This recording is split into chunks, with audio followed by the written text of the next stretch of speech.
Oremos. Nuestro amante Padre Celestial, una vez más, nuestros corazones rebosan de gratitud por el don precioso de tu santa palabra.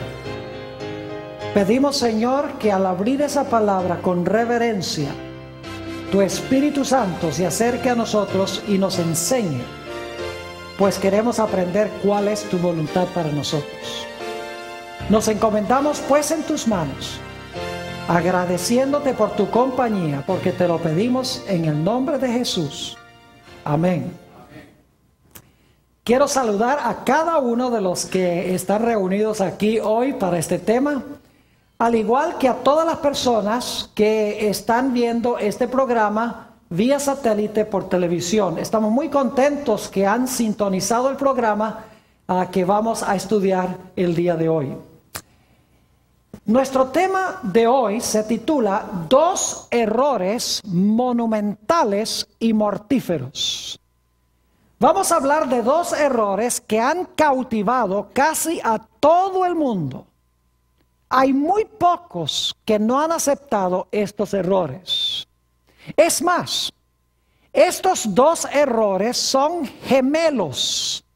Es decir, si la gente cree uno de los errores, automáticamente va a creer también el otro. Están interconectados, en otras palabras. No puede una persona creer uno de los errores sin creer al mismo tiempo el otro error, porque los dos están estrechamente relacionados uno con el otro. Ahora vamos a llevar en nuestro tema de hoy un orden muy lógico. Así que espero que no se distraigan, ya sea que estén aquí o que estén viendo vía satélite por televisión. Manténganse bien concentrados para que puedan seguir el orden lógico que vamos a estudiar en nuestro tema de hoy. El primer punto que quiero recalcar y subrayar es que si no hay ley, no puede haber pecado. Porque hoy en día muchas personas están diciendo que la ley fue clavada en la cruz, que los cristianos no tienen que guardar la ley, que no estamos bajo la ley sino bajo la gracia, y que por lo tanto la ley no tiene mucha importancia para el cristiano. Lo importante es el Espíritu Santo y la gracia. Pero quiero mostrarles al comenzar nuestro tema que si no hay ley, no puede haber pecado. Vamos a leer algunos versículos en el Nuevo Testamento y luego vamos a ir a Génesis. Estamos empezando ahora fuera de Génesis, pero más adelante vamos a ir al primer libro de la Biblia. Note lo que dice Romanos, el capítulo 3 y el versículo 20. Nuestro primer punto es que si no hay ley, no puede haber pecado. Romanos 3 y el versículo 20. Dice, ya que por las obras de la ley, ningún ser humano será justificado delante de él. Porque por medio de la ley es ¿qué cosa? El conocimiento del pecado. Es decir, conocemos el pecado ¿por la qué? Por la ley. Ahora vamos a notar también Romanos el capítulo 4 y el versículo 15. Romanos el capítulo 4 y el versículo 15. La misma idea, que si no tenemos ley, no puede haber conciencia de pecado. Dice en Romanos 4 y el versículo 15, pues la ley produce ira. Y algunos dicen, como la ley produce ira, la ley es mala. Porque solo una cosa mala puede producir ira. Pero necesitamos entender que la ley es santa, justa y buena, según dice el apóstol San Pablo en Romanos 7 y el versículo 12. Nosotros somos los malos. La ley produce ira porque nosotros somos pecadores. Porque la ley es buena y nosotros somos malos. Sigue diciendo, pues la ley produce ira. Ahora escuchen bien. Pero donde no hay ley, tampoco hay, ¿qué cosa? Tampoco hay transgresión. Es decir, si no hay ley, usted no puede desobedecer una ley que no existe. Usted no puede transgredir la ley si no hay ley. Notemos un texto más, uno o dos más, Romanos 7 y el versículo 7. Romanos el capítulo 7 y el versículo 7. Aquí el apóstol Pablo nos dice esto. ¿Qué diremos pues? ¿La ley es pecado? ¿Qué me dirían ustedes? ¿La ley es pecado? No, en ninguna manera. Pero yo no conocí el pecado sino por la ley, porque tampoco conociera la codicia si la ley no dijera, no codiciarás. Es decir, yo no sabría que la codicia es mala, al menos que haya un mandamiento que diga, no codiciarás. Es decir, hay un mandamiento que dice, no codicies, así que cuando yo codicio, yo sé que eso está mal, porque la ley lo dice. Donde no hay ley, no puede haber ¿qué? No puede haber pecado. Porque el pecado, la ley nos muestra el pecado. Ahora, noten nuestro último texto en esta primera parte de nuestro tema. Primera de San Juan, el capítulo 3 y el versículo 4. Primera de San Juan, el capítulo 3 y el versículo 4. Es un texto que hemos leído antes, pero ahora vamos a leerlo en este nuevo contexto. Dice allí, todo aquel que comete pecado, infringe o transgrede o desobedece, infringe también la ley, pues el pecado es ¿qué cosa? El pecado es infracción de la ley. Yo pregunto, ¿puedo yo saber que mi cara está sucia si no me miro en un espejo? Claro que no. La ley es el espejo. Y cuando yo me miro en el espejo, yo veo mi ¿qué? Mi pecado. Para usar otra ilustración, si yo voy a donde un médico, un oncólogo, y él me hace exámenes y determina que tengo cáncer, que Dios no lo quiera, pero determina que yo tengo cáncer, el médico me está mostrando que yo tengo cáncer. La ley es como ese médico. La ley me muestra que yo tengo cáncer y que necesito un remedio. Es decir, si no hubiese ley, no habría pecado, porque el pecado es transgresión de la ley. Ahora vamos a nuestro segundo punto. Si no hay ley y por lo tanto no hay pecado, entonces si no hay pecado, tampoco puede haber muerte. Note lo que dice en Romanos 5 y el versículo 12. Romanos el capítulo 5 y el versículo 12. El apóstol Pablo nos dice algo muy importante aquí en este versículo. Dice, por tanto, como el pecado entró en el mundo por un hombre, y por el pecado, ¿qué cosa? La muerte. Así la muerte pasó a todos los hombres por cuanto todos pecaron. ¿Qué es lo que produce el pecado? El pecado produce muerte. Noten también, ya que estamos en Romanos, Romanos 6 y el versículo 23. Romanos 6 y el versículo 23. Aquí dice el apóstol Pablo claramente, porque la paga del pecado es muerte, mas la dádiva de Dios es vida eterna en Cristo Jesús, Señor nuestro. ¿Cuál es la paga del pecado? La paga del pecado es muerte. Es decir, cuando yo desobedezco la ley, eso es pecado. Y cuando yo peco, ¿qué va a suceder? Muero, según la Escritura. Ahora noten también un texto más para este segundo punto. Santiago, el capítulo 1 y el versículo 15. Santiago, el capítulo 1 y el versículo 15. Nos dice aquí el hermano de nuestro Señor lo siguiente. Entonces la concupiscencia, después que ha concebido, da a luz el pecado. Y el pecado, siendo consumado, da a luz, ¿qué cosa? La muerte. Es decir, el pecado lleva a la muerte. Por lo tanto, si no hay ley, no puede haber pecado.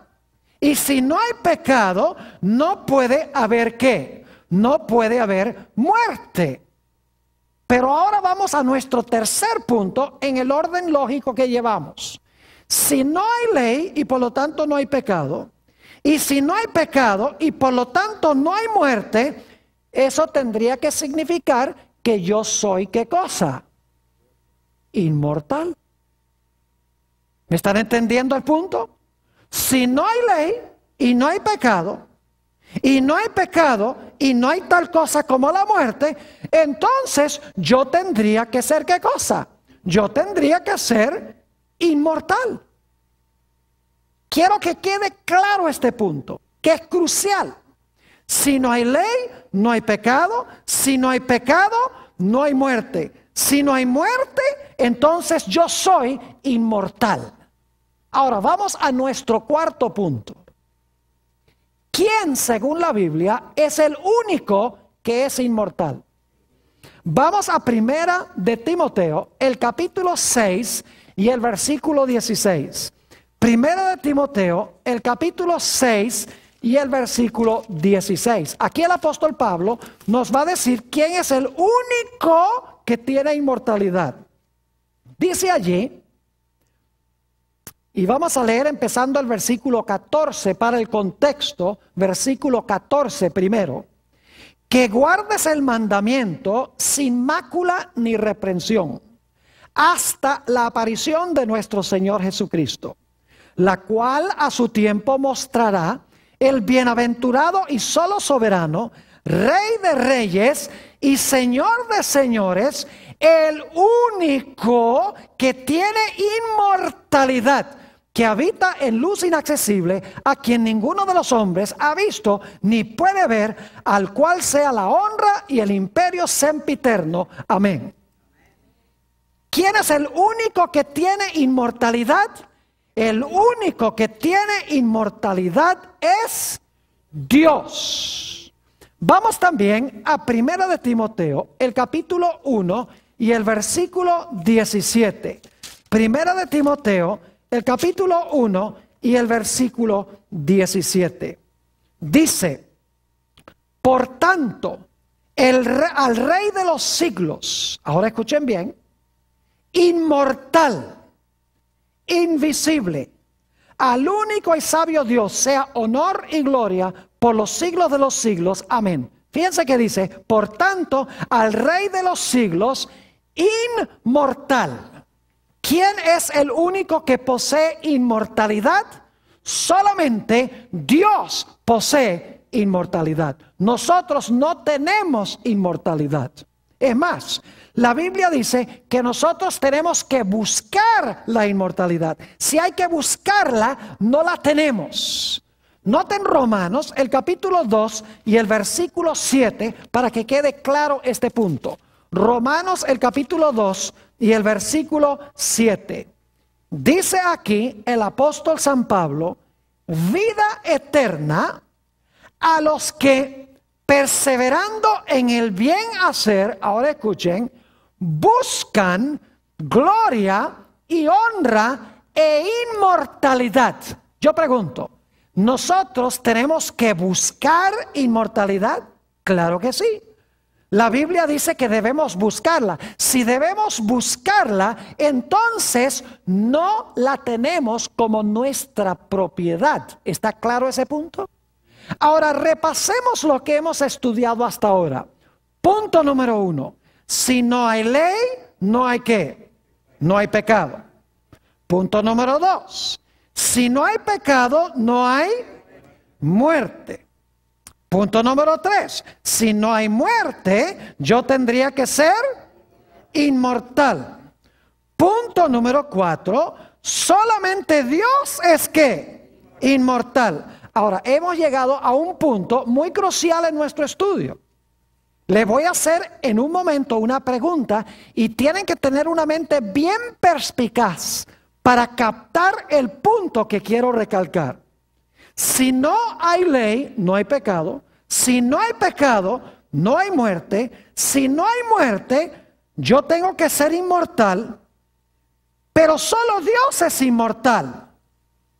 Lo cual significa que entonces si Dios es el único que tiene inmortalidad y yo soy inmortal porque no hay ley y no hay pecado, yo tengo que ser ¿qué? Yo tengo que ser, lo captaron, yo tengo que ser Dios. ¿Me están entendiendo? Repito de nuevo, si no hay ley no hay pecado, si no hay pecado no hay muerte, si no hay muerte yo soy inmortal, pero como solo Dios es inmortal, yo tendría para ser inmortal que ser ¿qué? Tendría que ser Dios. Ahora, ¿cuáles son los dos grandes errores que cree casi todo el mundo? En primer lugar, la idea de que la ley ya no existe para el cristiano o no se aplica al cristiano. El segundo error es la idea de que el hombre por naturaleza es ¿qué? Inmortal. Es decir, que el hombre tiene inmortalidad propia, que cuando el hombre muere hay algo que tiene por dentro que sale del cuerpo y sigue viviendo porque es inmortal. Los dos errores son un ataque contra la ley de Dios, diciendo que el cristiano no necesita la ley. Y el otro error es la idea de que el hombre es por naturaleza, ¿qué cosa? Inmortal. Casi todo el mundo cristiano cree en alguna forma o en otra estos dos errores. Ahora yo pregunto, ¿a dónde se originaron estas dos ideas de que no existe la ley para el cristiano porque estamos bajo la gracia, que la ley fue clavada en la cruz y la idea de que el hombre es inmortal? ¿A dónde se originó esa idea?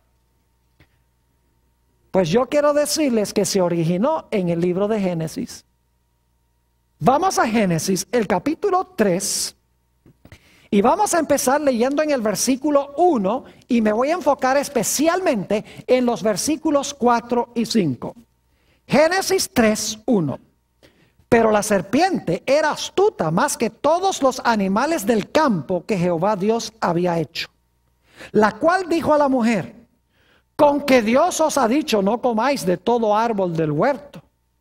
Y la mujer respondió a la serpiente: del fruto de los árboles del huerto podemos comer, pero del fruto del árbol que está en medio del huerto, dijo Dios, no comeréis de él, ni le tocaréis para que no muráis. Es decir, Dios dijo que no comiéramos de ese árbol, porque si comemos de ese árbol, vamos a ¿qué? A morir. Si iban a morir, significa que el hombre no tenía ¿qué cosa? Inmortalidad inherente y propia, porque inmortalidad significa que no se puede ¿qué? Que no se puede morir, pero el hombre podía morir, según dice en Génesis 3 y el versículo 4. Espero que los que están viendo por televisión estén escuchando con cuidado lo que estamos hablando, porque es muy importante, al igual que los que están aquí. Noten el versículo 4. Entonces la serpiente dijo a la mujer: no moriréis. Le está diciendo, tú no eres ¿qué? Tú no eres mortal. Tú puedes desobedecer el mandato de Dios y seguir ¿qué? Seguir viviendo para siempre, porque tú eres ¿qué cosa? Inmortal. Ese es el primer error. Ahora noten el segundo en el versículo 5. Sino que sabe Dios que el día que comáis de él, es decir, no vas a morir, no eres mortal, no eres mortal, sino inmortal, sino que sabe Dios que el día que comáis de él, serán abiertos vuestros ojos, y ahora escuchen bien, y seréis como Dios, sabiendo el bien y el mal. Yo pregunto, ¿quién es el único en este universo que puede definir qué es bueno y qué es malo? Dios. ¿Dónde se origina la definición del bien y del mal? ¿Se origina con quién? Con Dios. ¿Y a dónde se encuentra la revelación especialmente de lo que es bueno y lo que es malo? ¿A dónde se encuentra? Díganme ustedes. En la ley de Dios, los 10 mandamientos. Yo pregunto, ¿adulterio es malo? Sí. ¿Robar es malo? Sí. ¿Matar es malo? Sí. ¿Adorar a otros dioses es malo? ¿Idolatría está mal? ¿Codiciar está mal? Claro que sí. Es decir, la definición de lo bueno y lo malo está en la ley de Dios. ¿Y quién dio esa ley? Bueno, si es la ley de Dios, ¿la dio quién? Dios. Dios define lo que es bueno y lo que es ¿qué? Y lo que es malo en su santa ley. Pero ¿qué es lo que le está diciendo Satanás a Eva? Le está diciendo, mira, tú no tienes que depender de Dios para que Él te diga qué es bueno y qué es malo. Porque si tú eres inmortal, porque tú no vas a morir, si tú eres inmortal, entonces tú eres ¿qué? Tú eres Dios. Y si tú eres Dios, tú no necesitas que Dios te diga qué es bueno y qué es malo, sino tú misma, siendo Dios, vas a saber qué es bueno y qué es malo. Tú serás tu propia fuente de ética. Tú serás tu propia fuente de saber lo que es bueno y lo que es malo. Y no tienes que depender de que Dios te diga que esta ley es buena y que eso es malo. Si tú eres Dios y tú eres inmortal, tú vas a saber lo que es bueno y malo sin que Dios te lo defina en su santa ley. Es decir, tenemos aquí en Génesis los primeros dos errores de la historia que se han proliferado en el mundo hoy. Y es la idea de que no necesitamos la ley para definirnos el bien y el mal. Y que el hombre por naturaleza es ¿qué cosa? El hombre por naturaleza es inmortal. Y si no creen que el mundo cree eso, hay toda clase de apariciones de tales llamados ángeles a la gente. Dicen que son difuntos, que vuelven a hablar con los vivos. Los ángeles no son seres humanos, los ángeles existieron antes que existiera un ser humano, mis queridos amigos.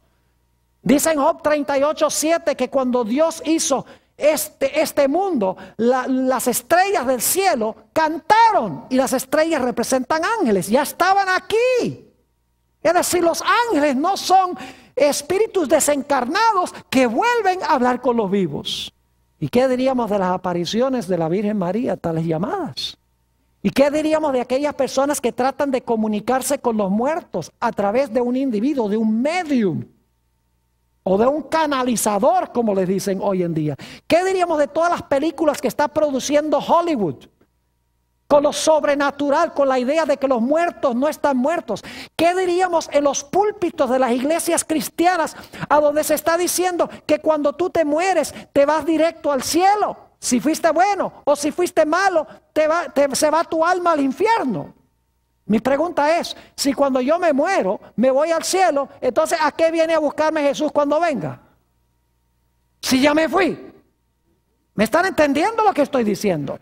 El mundo cristiano ha asimilado estos dos errores. Un ataque contra la ley y un ataque contra Dios como nuestra única fuente de vida. Ahora volvamos otra vez a Génesis, el capítulo 2, 16 y 17. Génesis 2 y el versículo 16 y 17. Hemos leído esto muchas veces, pero hay que leerlo cada vez más, porque es básico para todo lo que enseña la Escritura. Dice en el versículo 15, tomó pues Jehová Dios al hombre y le puso en el huerto de Edén para que lo labrara y lo guardase. Versículo 16, y mandó Jehová Dios al hombre diciendo, de todo árbol del huerto comerás, mas del árbol de la ciencia del bien y del mal no comerás, porque el día que de él comieres, ciertamente ¿qué? Ciertamente morirás. Yo pregunto, ¿quién fue el que definió lo que es bueno y lo que es malo en el huerto del Edén? Fue Dios. Y según hemos estudiado, en ese solo mandato se encontraban todos los ¿qué? Todos los 10 mandamientos. Ya hemos estudiado eso, no voy a volver otra vez a ese punto. Todos los 10 mandamientos estaban ahí. Dios le dice a Adán y Eva, mire, yo les doy esta ley a ustedes. Ustedes obedecen la ley, van a vivir. Pero si ustedes desobedecen mi ley, eso va a ser ¿qué cosa? Eso se llama pecado. Si ustedes transgreden mi ley, desobedecen mi ley, eso es lo que se llama ¿qué? Pecado. Nota lo que dice Romanos 5 y el versículo 12. Yo pregunto, ¿Adán pecó cuando quebrantó la ley de Dios? Claro que sí. Dice en Romanos, el capítulo 5 y el versículo 12, Romanos 5 y el versículo 12, por tanto, como el pecado entró en el mundo por un hombre, Y por el pecado, la muerte, así la muerte pasó a todos los hombres, por cuanto todos pecaron. Yo pregunto, ¿Adán pecó? Dice aquí, por tanto, como el pecado entró en el mundo por un hombre. Yo pregunto algo, ¿qué es el pecado según hemos estudiado? El pecado es transgresión de la ley. ¿Cómo puede haber Adán desobedecido la ley si no había ley? ¿Me están entendiendo lo que estoy diciendo? La ley existía. En ese mandamiento se encontraba toda la ley de Dios. Y Dios le dice a Adán, mira, si tú quebrantas mi ley, eso va a ser pecado. Y si tú pecas, ¿qué va a venir? Oh, si tú pecas, va a venir como consecuencia, ¿qué cosa? La muerte. Dios le dijo a Adán después que pecó, polvo eres y al polvo serás ¿qué? Polvo eres y al polvo serás tornado. ¿Están viendo los puntos? La ley. Si quebrantas mi ley, ¿eso es qué? Pecado. Si cometes pecado, va a venir ¿qué cosa? Muerte. Estamos llevando el mismo orden que, el mismo orden lógico con que empezamos este tema. Ahora, ¿qué sucedió cuando Adán y Eva comieron del árbol de la ciencia del bien y del mal? Dios los lanzó fuera del huerto.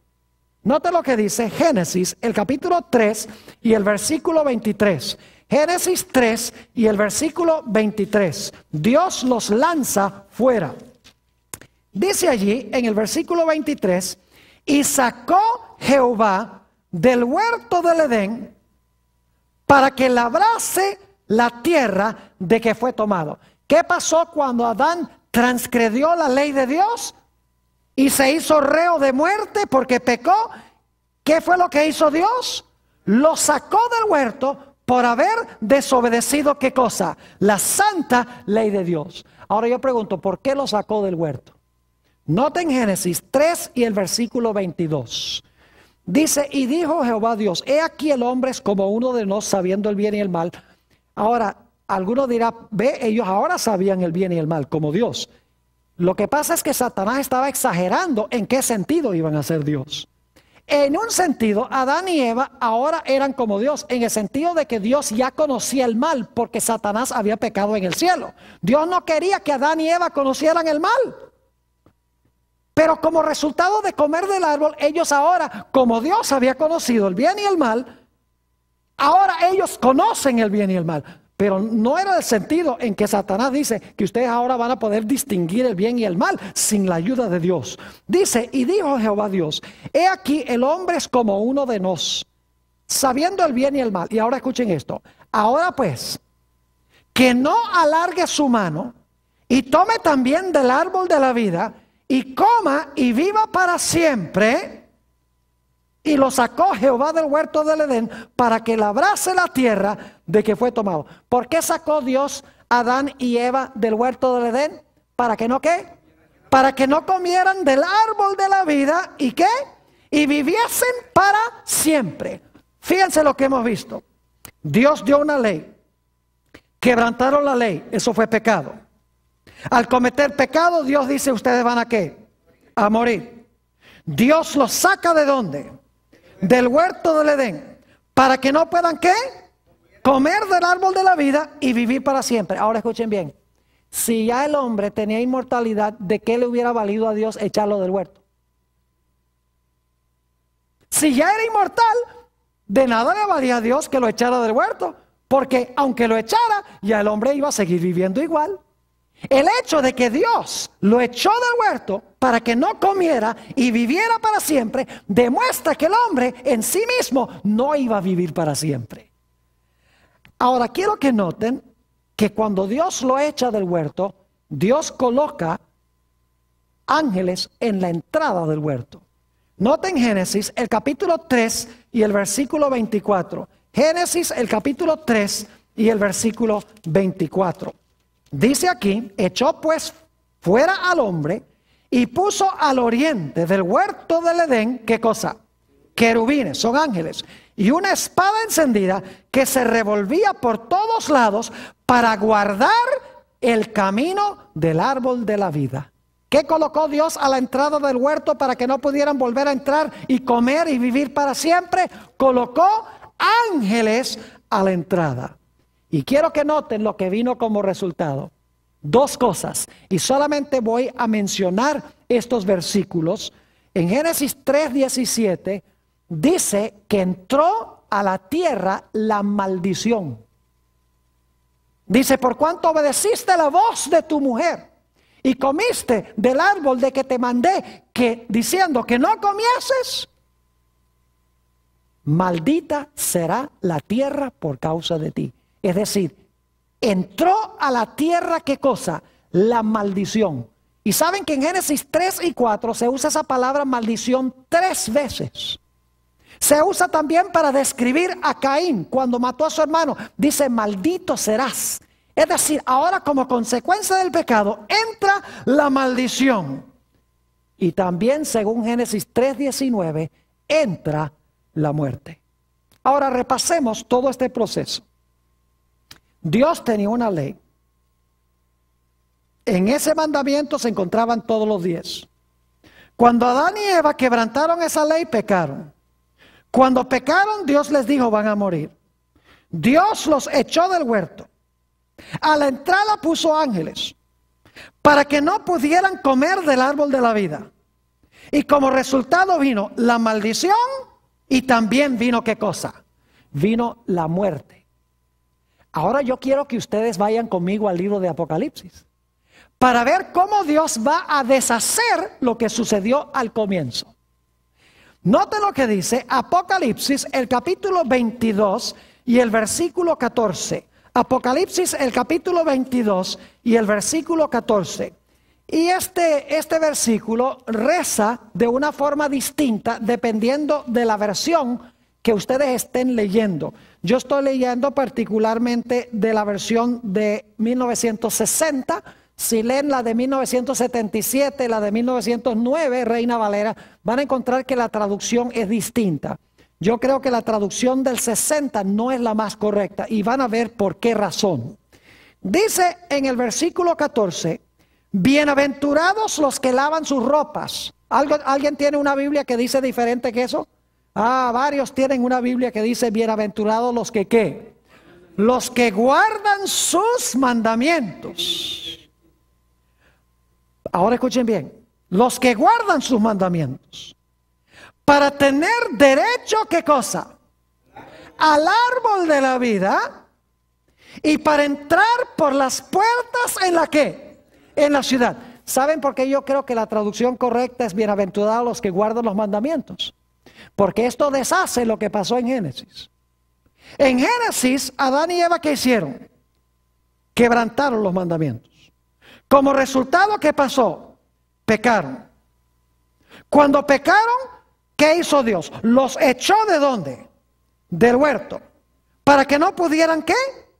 Comer del árbol de la vida. Aquí en Apocalipsis es lo opuesto. Dice que Dios va a tener un pueblo que guarda ¿qué cosa? Los mandamientos. Y por lo tanto Dios los va a dejar, en vez de sacarlos, va a dejar que ¿qué? Que entren por las puertas para comer ¿de dónde? Para comer del árbol de la vida. ¿Y saben ustedes quién va a estar en las puertas para ver quién va a entrar y quién no va a entrar? Noten Apocalipsis 21 y el versículo 12. Apocalipsis 21 y el versículo 12 habla de las puertas de la ciudad. 21 y el versículo 12. Dice allí, hablando de la santa ciudad, tenía un muro grande y alto, con 12 puertas. Y en las puertas, 12 ¿qué? 12 ángeles y nombres inscritos que son los de las 12 tribus de los hijos de Israel. ¿Quiénes están en las puertas? En las puertas están los ángeles chequeando ID, chequeando identificación, para ver si usted tiene derecho de entrar. Fíjense que aquí dice que Dios va a tener un pueblo que guarda los mandamientos. Dios va a permitir que entren por las puertas. Los ángeles van a permitir que entren. Y luego cuando entren van a comer ¿de qué cosa? Van a comer del árbol de la vida. Es decir, se está reversando lo que pasó en Génesis. ¿Y saben qué no va a haber en la tierra nueva? Note lo que dice Apocalipsis, el capítulo 22 y el versículo 3. Apocalipsis 22 y el versículo 3. Dice allí, y no habrá más que, más maldición. Y el trono de Dios y del Cordero estará en ella, y sus siervos les servirán. ¿Qué más no va a haber en la santa ciudad y en la tierra nueva? No va a haber ¿qué cosa? Maldición. Y noten qué más no va a haber. Apocalipsis 21 y el versículo 4. Apocalipsis 21, 4. Dice, enjugará Dios toda lágrima de los ojos de ellos, y ya no habrá ¿qué cosa? Muerte, ni habrá más llanto, ni clamor, ni dolor, porque las primeras cosas pasaron. ¿Qué va a desaparecer? La maldición y ¿qué cosa? Y la muerte. ¿Están viendo ustedes que en Apocalipsis sucede lo contrario que en Génesis? En Génesis el hombre desobedece la ley. Eso es pecado. El pecado, Dios dice, te va a llevar a la muerte. Lo echan del huerto. Pone ángeles en las puertas para que no coma del árbol, y como resultado viene la maldición y la muerte. En Apocalipsis Dios tiene un pueblo que guarda los mandamientos. Es decir, vence el pecado. Llegan a las puertas, los ángeles los dejan entrar por las puertas para comer del árbol de la vida, y vivirán en un mundo donde no hay más maldición ni tampoco hay muerte. Por esa razón yo creo que la mejor traducción es bienaventurados los que guardan sus mandamientos, porque Adán y Eva quebrantaron la ley de Dios. Dios tendrá al final de la historia un pueblo que guarda su santa ley. Note lo que dice Apocalipsis 22 y el versículo 15. 22 y el versículo 15. Aquí hay otra razón por la cual la mejor traducción es bienaventurados los que guardan sus mandamientos. El contexto lo indica en el versículo 15. Dice allí, después de decir que Dios va a entrar, que dejar entrar los que guarden sus mandamientos, dice en el versículo 15, mas los perros estarán fuera. Ahora se hace un contraste con los que están afuera. Y los hechiceros, los fornicarios, los homicidas, los idólatras y todo aquel que ama y hace mentira. Yo pregunto, ¿son estas violaciones de los 10 mandamientos? Claro que sí. ¿Qué mandamiento viola los fornicarios? No cometerás adulterio, ¿verdad? Porque es un pecado sexual. Los homicidas, ¿cuál mandamiento? No matarás. Los idólatras, ¿cuál mandamiento? No te harás imagen, ni tendrás dioses ajenos delante de mí. El que ama y hace mentira, ¿qué? ¿No hablarás qué? Falso testimonio. Es decir, los que están afuera son caracterizados por el hecho de que hacen ¿qué? Quebrantan los mandamientos de Dios. Mientras que los que están adentro, ¿qué hacen? Guardan los mandamientos de Dios. Se hace el contraste entre el versículo 14 y 15. Noten también Apocalipsis 21 y el versículo 8. Apocalipsis 21 y el versículo 8 habla otra vez de los que están afuera. Y fíjense lo que dice el versículo 7 primero, para que capten el contexto. Versículo 7 primero. Dice, el que venciere heredará todas las cosas, y yo seré su Dios y él será mi hijo. ¿Qué hay que hacer? Hay que ¿qué? Vencer. Y los de afuera, ¿qué característica tienen? Versículo 8. Pero los cobardes, es decir, no tienen fe, y todo lo que no es de fe es pecado. Los cobardes e incrédulos, los abominables y homicidas, los fornicarios y hechiceros, los idólatras y todos los mentirosos tendrán su parte en el lago que arde con fuego y azufre, que es la muerte segunda. Dios tendrá en la santa ciudad aquellos que hacen ¿qué cosa?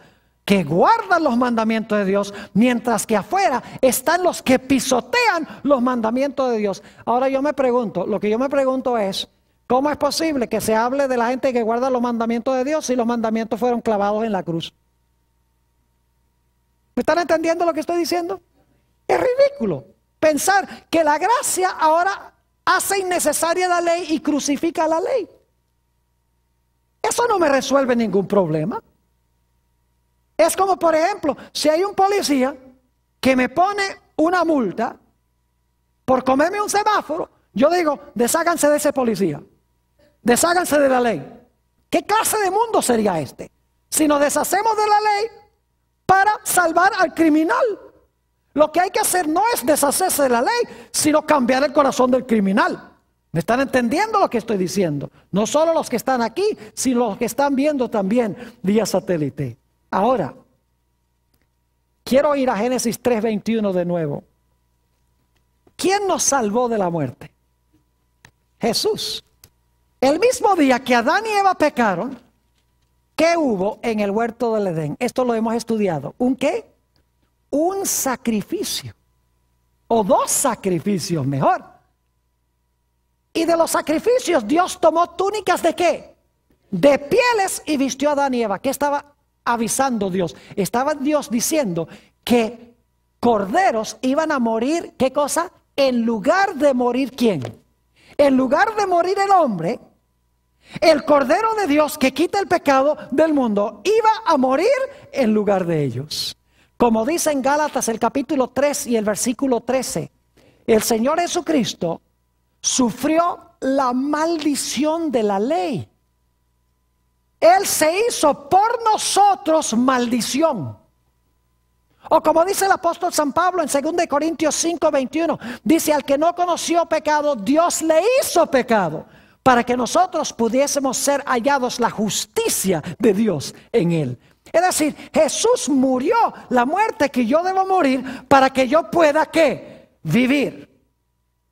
Pero ahora hay un punto muy importante y escuchen bien lo que voy a decir. Si el hombre es inmortal, ¿para qué tuvo que morir Jesús para darme lo que ya tengo? ¿Me están entendiendo lo que estoy diciendo? Si yo soy inmortal, yo no necesito que Jesús haya muerto para darme la vida porque ya la tengo. Lo que hace la doctrina de la inmortalidad del alma es restarle la necesidad de la muerte de Jesús. Porque Jesús murió para que yo no muera. Pero si yo soy inmortal, igual no puedo morir. Así que no hubiera sido necesario que Jesús muriera. ¿Están entendiendo lo que estoy diciendo? Es decir, la idea de que si yo soy inmortal hace innecesaria la muerte de Jesús para salvarme a mí de la muerte. Es decir, le resta poder a Jesús. La Biblia nos dice: porque la paga del pecado es muerte, mas la dádiva de Dios es ¿qué cosa? Vida eterna en Cristo Jesús, Señor nuestro. Yo les pregunto, ¿la Biblia es clara de que la muerte existe? ¿De que el hombre no es inmortal? ¿Por qué dice el apóstol Pablo? Porque la paga del pecado es ¿qué cosa? La paga de la transgresión de la ley es muerte. ¿Cómo puede decirse eso si el hombre es inmortal? No sería posible decir que la paga del hombre es muerte. La paga del pecado es muerte. Y muchos cristianos dicen: no, lo que está diciendo eso allí, la muerte en realidad es vida eterna en miseria.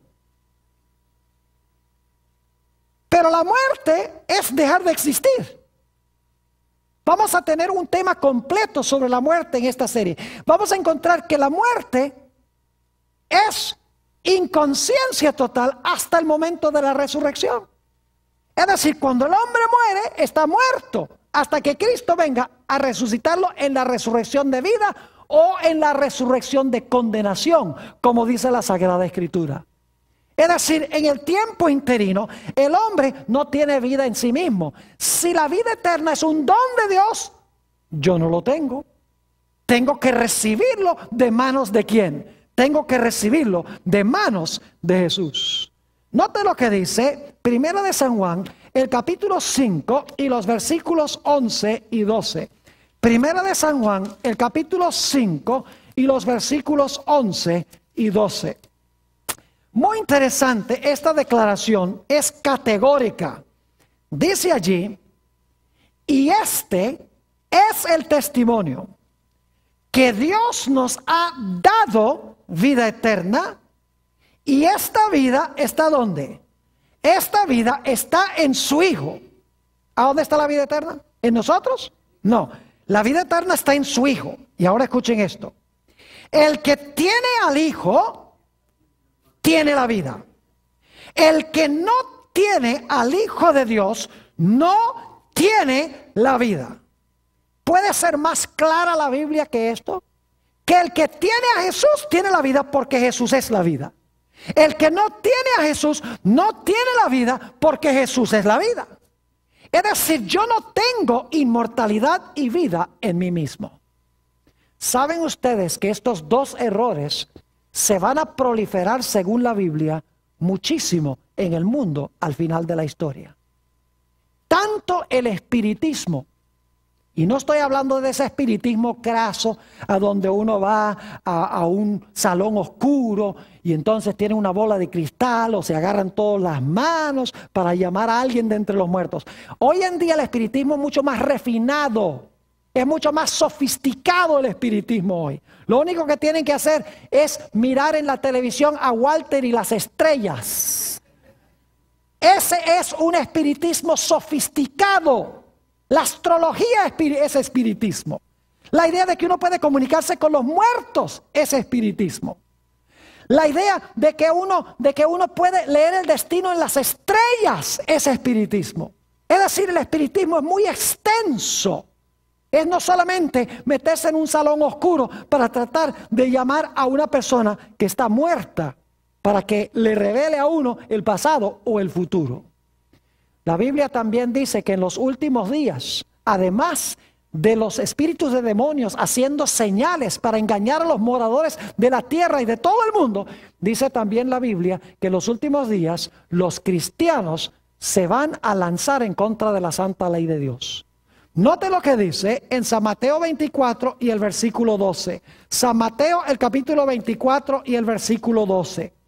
Es muy interesante este versículo y necesito explicarles el significado de una palabra muy importante aquí. Dice en el versículo 12, y por haberse multiplicado la ¿qué? La maldad, el amor de muchos se ¿qué? Se enfriará. Hay gente que va a tener amor, pero por la maldad se van a ¿qué? Se van a enfriar. El amor se va a enfriar. Ahora, ¿qué significa esa palabra maldad? Escuchen bien. Es la mismita palabra que aparece en 1 de Juan 3:4, donde dice que el pecado es infracción de la ley. Ustedes no lo sabrían por la traducción. Porque dicen, bueno, aquí dice maldad y allá dice infracción de la ley. Pero si ustedes van al idioma original en que fue escrito el Nuevo Testamento, ustedes van a encontrar que esta palabra maldad es la mismita palabra que se traduce infracción de la ley. Es decir, aquí se podría traducir esto: y por haberse multiplicado la transgresión de la ley, el amor de muchos el amor de muchos se enfriará.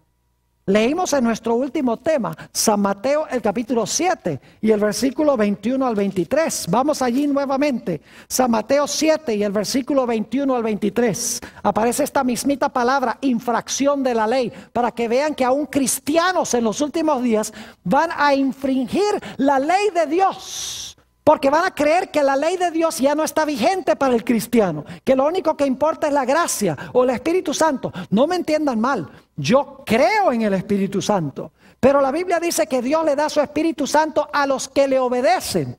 Yo creo en el amor, pero la Biblia dice que el amor es el cumplimiento de la ley. Hay que dar definiciones correctas a estas cosas. Noten San Mateo 7:21. No todo el que me dice, Señor, Señor, entrará en el reino de los cielos, sino el que hace la voluntad de mi Padre que está en los cielos. No el que dice Señor, Señor, sino el que ¿qué? El que hace la voluntad de Dios. Versículo 22.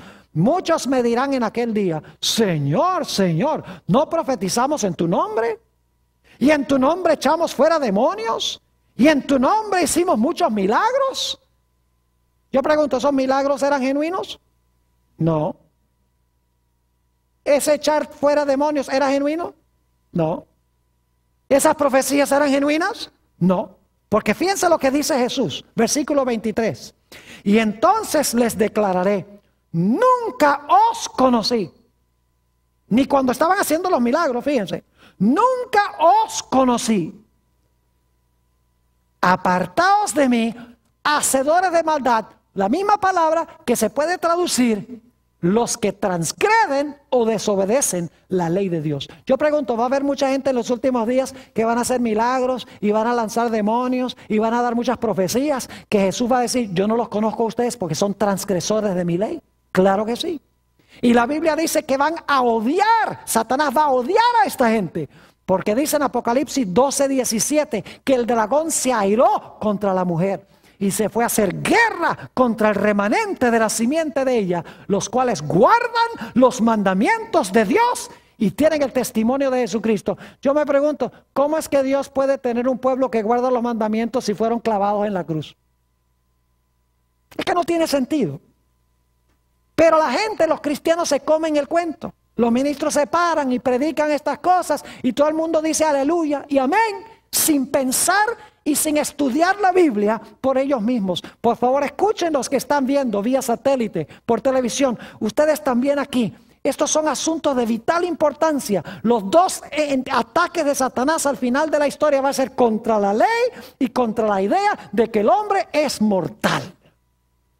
Ahora yo quisiera tratar un último punto antes de terminar. Algunos dicen, pero pastor, la Biblia dice que somos salvos por la gracia a través de la fe. ¿No creemos eso? Claro que sí. Note lo que dice Efesios, el capítulo 2 y el versículo 8 y 9. Efesios, el capítulo 2 y los versículos 8 y 9. No quiero que alguien me entienda mal y diga, el pastor Born no cree en la gracia. El pastor Born cree que la gente se salva guardando la ley. No, no, no, no.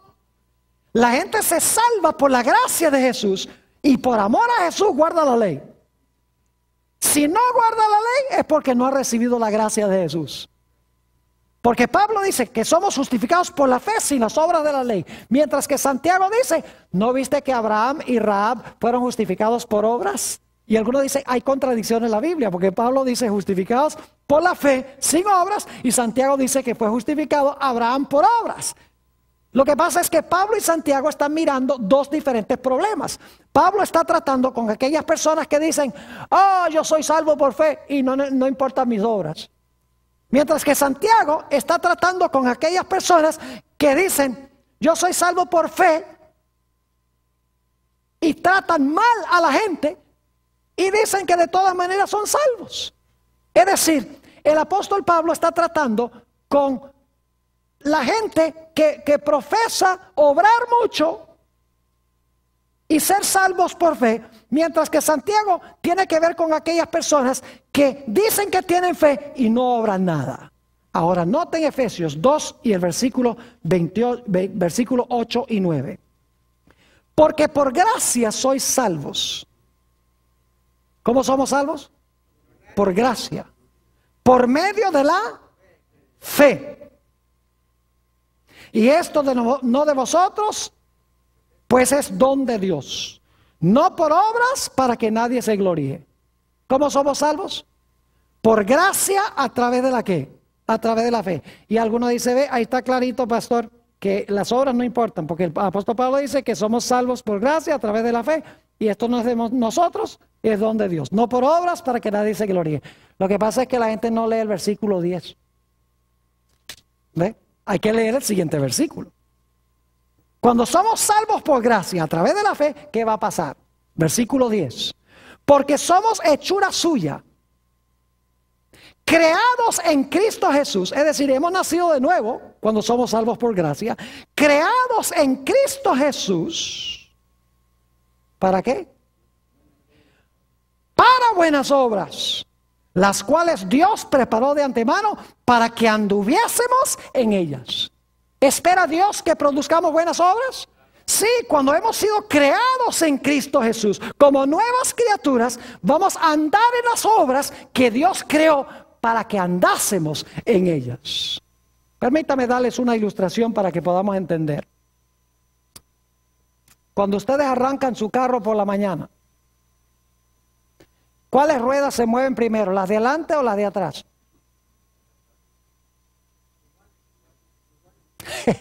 Siempre hay alguien que dice depende. Depende si son tracción delantera o tracción trasera. Pero yo digo que no.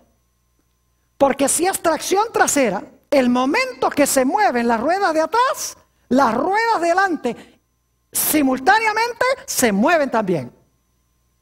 Así es la fe. La fe es el poder propulsor. Y cuando hay fe, las obras siguen. Si no hay obras, es porque no hay ¿qué? No hay fe y no hemos sido salvos por la gracia. Por eso la Biblia dice que somos salvos por gracia a través de la fe, pero seremos juzgados por nuestras obras. Por eso el apóstol Pablo dice que somos salvos por la gracia a través de la fe, mientras que Santiago dice, pero aquellos que tienen fe, obran. Por eso el apóstol Pablo dice que somos justificados por la fe, sin las obras de la ley. Y Santiago nos dice que los hacedores de la ley serán justificados. No hay contradicción. El hecho es que la fe genuina producirá, ¿qué cosa? Producirá obras. Así que mis queridos hermanos y amigos, dos errores monumentales y mortíferos al final de la historia. Primero, la idea de que el cristiano no tiene que guardar la ley porque está bajo la gracia. Que la ley fue clavada en la cruz. Y la segunda idea, la idea de que el hombre por naturaleza es inmortal, tiene un alma inmortal, que ni siquiera Dios le puede quitar la vida. Dos errores que van a cautivar casi a todo el mundo. Que el Señor, por su gracia, nos libre de estos dos grandes errores.